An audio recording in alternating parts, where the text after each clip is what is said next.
Bab 494. Si Eric Kin. Adegan ini cukup indah. Eric Kin meletakkan Agnes Lin, mengerutkan kening dan berkata, "Kamu punya masalah dengan otakmu. Duel dengan orang ini, kamu tidak ingin hidup lagi." Agnes Lin berkata dengan ekspresi gembira, "Kamu akhirnya muncul. Aku tahu kamu akan menyelamatkanku." Bodoh. Eric Kin tidak bisa menahan diri memarahi. "Cepat minggir." Hendra menggertakkan giginya, dia ngeri saat mengetahui bahwa Eric Kin hanya memegang ranting di tangannya. "Potong lengannya dengan ranting pohon.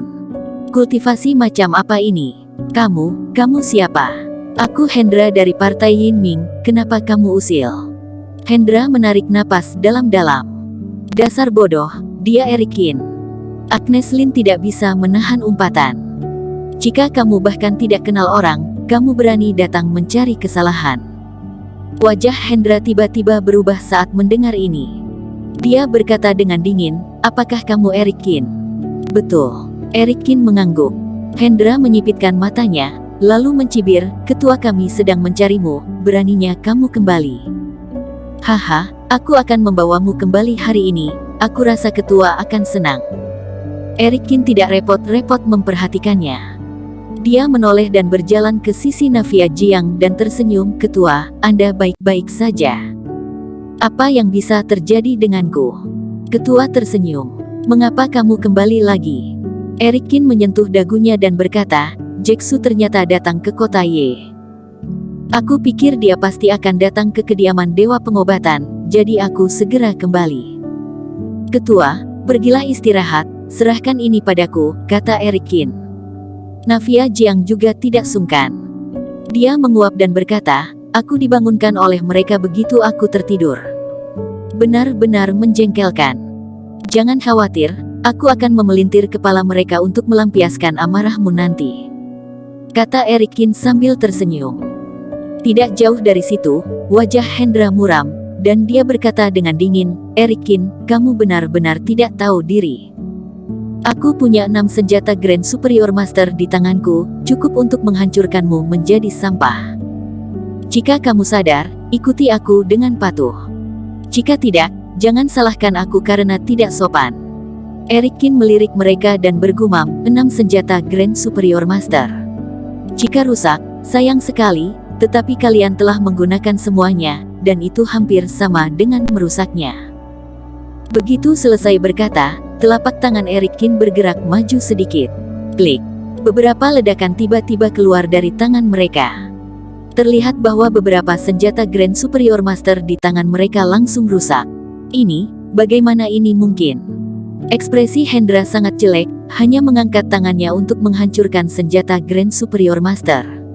Apa sebenarnya ini? Apoteker kediaman Dewa Pengobatan yang lain bahkan lebih kaget, apa yang terjadi? Apakah senjata Grand Superior Master rusak? Aku mengerti." Seseorang berseru pada saat ini, "Sesepuh Kin pasti telah masuk ke ranah Grand Superior Master." Sebuah kata membangunkan pemimpi. Semua orang bereaksi. Eric Kin berani kembali, dia pasti punya banyak modal. Kalau tidak, bagaimana bisa begitu sombong? Kamu benar-benar menerobos." Ekspresi Hendra sangat masam, "Tidak. Berita ini harus diberitahukan kepada Ketua Su secepat mungkin."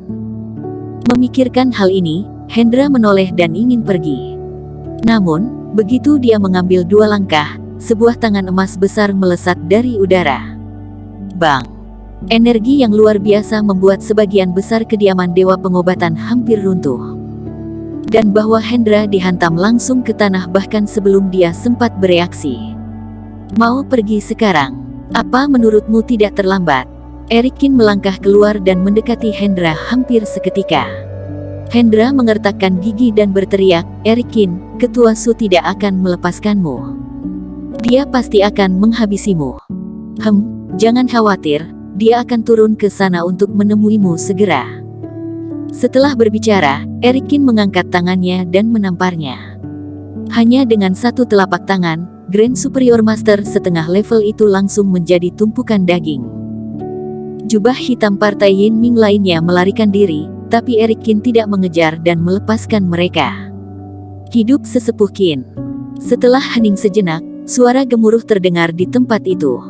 Pada saat ini, Liana Yu sangat malu. Dia tidak menyangka Eric Qin melangkah ke ranah Grand Superior Master. Tidak seperti Superior Master, seorang Grand Superior Master dapat melawan keluarga besar manapun di dunia. Selama mereka mau, mereka dapat mendirikan sekte teratas kapan saja. Alicia Lin melihat profil Eric Qin dan tidak bisa menahan diri untuk berbisik, "Kenapa? Kenapa aku melewatkannya lagi? Jika dia yang memarahi Hendra barusan, maka hubungan seharusnya ada perbaikan, kan?" Sangat disayangkan bahwa tidak ada obat penyesalan di dunia ini, dan penggunaan trik tidak pernah lebih baik dari ketulusan dan kejujuran. Ingat, jangan bodoh lain kali. Eric Qin memelototi Agnes Lin. "Jika aku kembali satu langkah terlambat, kamu sudah mati sekarang." Agnes Lin tidak peduli. Dia masih berkata dengan bangga, "Aku tahu kamu akan menyelamatkan aku, kamu lihat, hasilnya cukup bagus." Eric Qin melambaikan tangannya, dan tidak berbicara dengannya. Waktu sudah hampir siang, dan pertandingan antara Teddy dan Jack Su akan segera dimulai. Forum Budo dan Asosiasi Budo pun turut hadir. Mereka meletakkan kamera jauh-jauh hari menunggu pengambilan gambar. Saat ini, para jubah hitam segera menghadap Jack Su. "Su, Ketua Su, kurang baik," salah seorang dari jubah hitam berkata dengan ngeri. Jack Su mengerutkan kening, "Apa yang begitu cemas? Bagaimana dengan Hendra? Bukankah aku meminta kalian pergi ke kediaman Dewa Pengobatan?" Kemudian si jubah hitam menelan air liur, dan berkata dengan ekspresi ngeri, Hendra sudah mati." "Apa?" Alis Jack Su menegang saat mendengar kabar itu. Kekuatan Navia Jiang selalu menjadi misteri, karena tidak ada yang melihat seperti apa puncaknya. Tapi Jack Su tidak tahu bagaimana 6 senjata Grand Superior Master tidak bisa mendapatkan Navia Jiang. "Navia Jiang begitu kuat, sepertinya aku harus pergi ke sana sendiri," kata Jack Su dingin. "Tidak, bukan Navia Jiang," si jubah hitam berkata sambil menangis, "Ya, ini Eric Qin." Mendengar hal tersebut, wajah Jack Su tiba-tiba berubah. Dia berbalik tiba-tiba dan berkata dengan dingin, "Apa katamu?" "Itu Eric Qin, Ketua." Eric Qin kembali. Dia telah memasuki ranah Grand Superior Master. Wajah Jack Su tiba-tiba menjadi sedikit masam, dan tinjunya tidak terasa mengepal. "Bagaimana mungkin?" Jack Su mengertakkan gigi dan berkata, "Mengapa dia masuk ke Grand Superior Master, atas dasar apa?" Untuk membuat terobosan, Jack Su mengandung jiwa lain di tubuhnya dan menelan basis kultivasi orang yang tak terhitung jumlahnya sebelum dia memaksakan diri melangkah ke Grand Superior Master. Tapi Eric Qin ternyata berhasil menerobosnya. Bagaimana Jack Su bisa menerimanya? Bersambung. Terima kasih telah menonton video ini sampai akhir. Jangan lupa subscribe dan nantikan kisah episode selanjutnya hanya di Novel Story. Salam.